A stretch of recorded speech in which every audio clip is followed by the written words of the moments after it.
Բարև բոլորին։ Այս վիդեոյով ուզում եմ ցույց տալ, թե ինչպես դворնիկները բերել աշխատանքային դիրքի։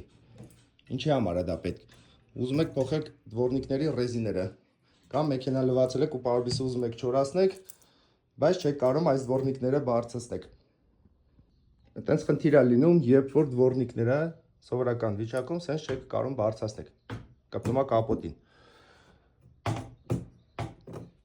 Նկատել եմ որոշ մարդիկ sense կապոտը բացում են ու այս մի դворնիկի ռեզին են ուզում փորձեն, բայց խնդրի առաջ են գալիս, որտեղ այս մեծը չի լինում։ Որոշ մեքենաներն է լինում, բայց դրա համար լավ հեշտ լուծում կա։ Որոշ վարորդներ միշտ բողոքում են ու նկատել եմ մարդիկ, որ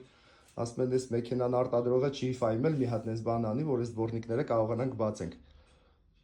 Մեքենայի մարկեն ընդհանրապես կապ չունի։ Այդ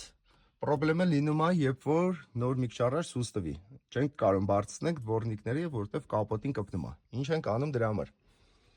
Մեքենան ուղակի միացնում ենք, կամ տարբերություն չկա, խոդա ժամանակ։ Մեքենան հանգցնելուց հետո ուղակի դворնիկների ռիչակը մի քանի վայրկյան պահում ենք վերև։ Եվ վերջ։ Աշխատանքը կատարելուց հետո, այսինքն լվացիք մեքենան, ռեզիները փոխեցիք, ամեն ինչ անելուց հետո մեքենան ուղակի խոդում եք, ուղակի մի հատ հետև բարձրացնում եք վերև, վերջ, այսքան բան։